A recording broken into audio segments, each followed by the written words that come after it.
Bonjour à tous, aujourd'hui nous nous retrouvons sur la chaîne Cocon de Relaxation pour une lecture d'une courte nouvelle qui s'appelle L'éveil de la forêt des ombres. Cette nouvelle a été écrite par Lucille Maurice. Nous allons commencer tout de suite. C'est bien ma belle. Ralentissant le pas, Rita gratifia sa jument d'une caresse sur l'encolure. Après avoir fait galoper RL pendant 2 heures dans la forêt des ombres, le soleil avait commencé à décliner et la fatigue à prendre le dessus.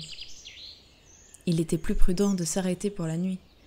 Comme tous les autres elfes, elle évitait d'ordinaire cette région. Mieux valait donc passer les heures qui la séparaient du lever de soleil à l'abri. Elle aperçut au loin une ruine couverte de végétation et guida RL dans cette direction.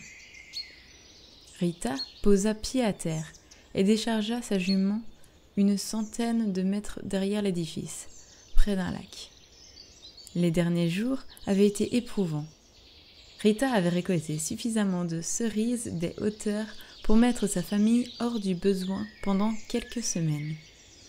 Perdue dans ses pensées, elle sursauta lorsqu'Erel libéra son souffle chaud sur ses oreilles pointues.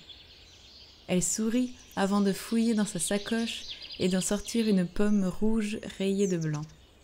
« Tu l'as bien mérité, » dit-elle, laissant l'animal croquer le fruit. Après avoir pansé sa jument, elle chercha un arbre en haut duquel passer la nuit.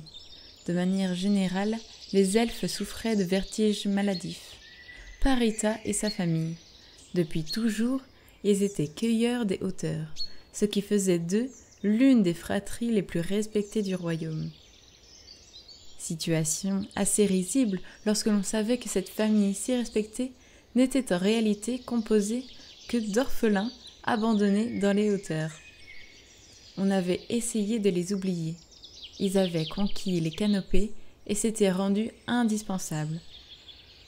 Cependant, malgré tout le respect que leur montraient les elfes d'en bas, Rita ne se sentait jamais plus en sécurité que 20 mètres au-dessus du sol. Elle opta pour un vieux chêne de la lune qui lui permettait d'admirer la ruine tout en gardant un œil sur RL. Elle commença son ascension agile, sa précieuse récolte bien attachée dans son dos. Une fois les premières branches atteintes, elle se mit en quête de 2 rameaux, suffisamment proches et solides pour accueillir son hamac. Elle trouva rapidement son bonheur. Le hamac installé et le sac de cerises sécurisé, elle se leva au centre de la toile, dénoua le foulard bleu roi qui retenait ses cheveux bouclés et soupira d'aise. Elle porta son regard sur le monument ancien. D'en bas, ce dernier ne payait pas de mine, mais en prenant de la hauteur, on ne pouvait que constater sa démesure. La personne habitant ces lieux avait dû être quelqu'un de très riche ou de très important. Les premiers rayons du soleil se faufilaient entre les feuilles argentées de l'arbre centenaire et réveillèrent Rita. Elle aurait bien dormi quelques heures de plus, mais il lui restait encore de la route.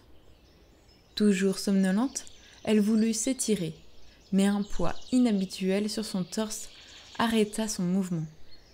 Elle ouvrit les yeux et découvrit un petit garçon, les oreilles aussi pointues que les siennes et habillé d'une simple salopette. Comment était-il arrivé là ? Elle avança ses mains tremblantes et sursauta lorsqu'elle sentit sa peau. Elle ne rêvait pas, il y avait bien un jeune elfe endormi sur elle. Sa surprise avait réveillé l'enfant, qui se releva et s'assit sans plus de cérémonie. Il bâilla avant de dévoiler des yeux vert ronds, l'un doré et l'autre argenté. Rita restait silencieuse, son regard plongé dans celui de l'inconnu. L'enfant s'approcha d'elle, l'enlaça et déposa un baiser sur sa joue. Un frisson étrange la parcourut, à la fois frais et chaud. « Ah !» hurla-t-il soudainement. L'enfant resserra son étreinte, cachant son visage dans sa poitrine. Elle comprit vite, il avait le vertige. Rita avait l'habitude des hauteurs.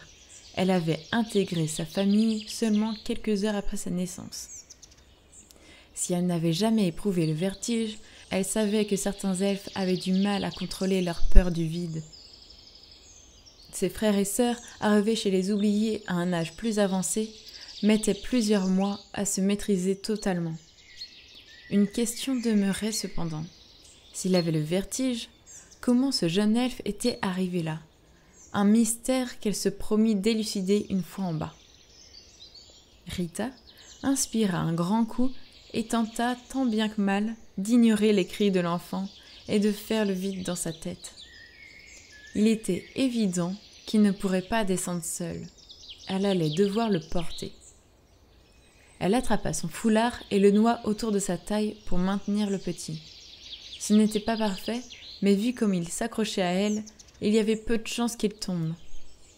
Elle rassembla rapidement ses affaires, veillant à ne pas abîmer ses cerises, et descendit aussi vite que possible. Une fois à terre, elle s'empressa de poser le garçonnet au sol.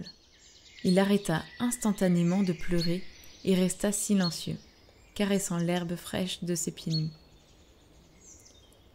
Il s'approcha d'une fleur aux pétales bleus dans laquelle un papillon avait élu domicile et essaya d'attraper l'insecte qui s'enfuit rapidement sous ses éclats de rire.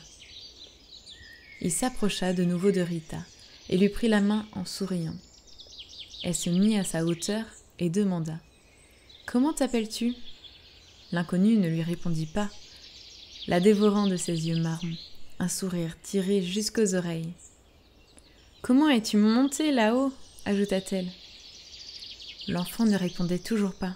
« Tu comprends ce que je dis au moins » Il restait toujours silencieux, continuant de lui offrir sa bouillie d'ange comme seule réponse. « Tes parents sont dans le coin » À ces mots, il réagit vivement, sautant dans ses bras.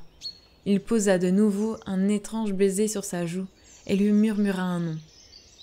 Rita.